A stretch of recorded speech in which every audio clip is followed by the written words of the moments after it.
Okay, this is Copper's first lesson with working off leash. I just have him in the yard. So what I'm doing with him is before he goes home, permanently home, after Thanksgiving, I want to have him worked on his invisible bubble. And you might ask, what's an invisible bubble? It's something that with our board and train programs, you have an option with having me work the dogs on. So an invisible bubble means that I am a walking post, and basically within that, around me, there's an invisible bubble, and the dog is taught, I didn't ask you.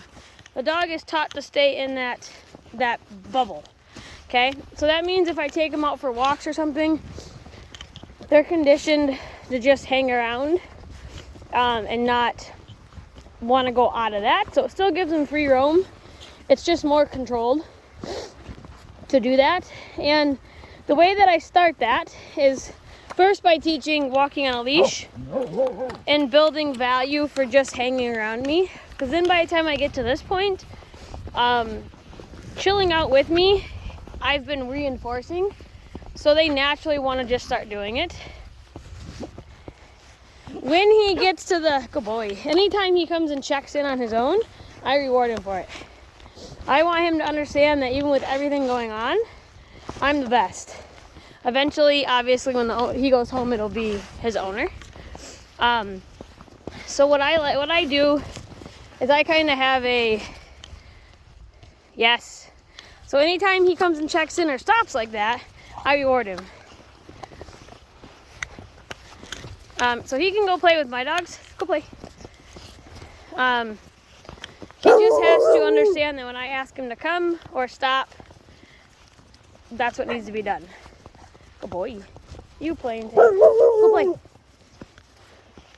They start to build a lot of value.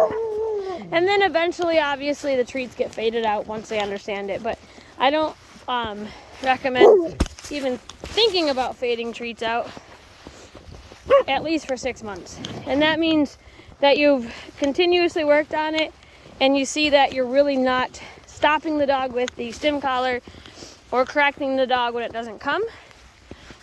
If you're doing that, then what I usually tell clients is our training needs to be evaluated because something's not clicking. So I just really walk around the yard rewarding him. I'm gonna start ignoring him now to let him go away to see if he'll go play, and then I can work on him coming. Oh boy. Search. Come, Copper, come. Yes. Good boy. Steady. Or go play. Go play. So if I release him with a go play, that means you can leave, just not outside that bubble. Copper, come. Good. Go play. Go play.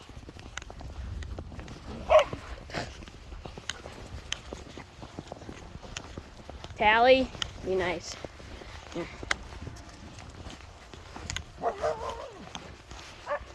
Copper, come. Copper, come. Good job. Good boy.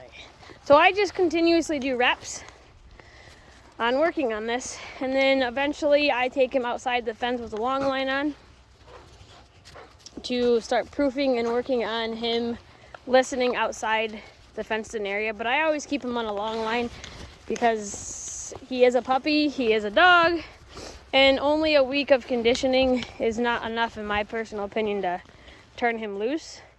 I won't turn a dog loose for at least 3 months continuously on a long line. And then my criteria is, again, I'm really not correcting them or coaching them.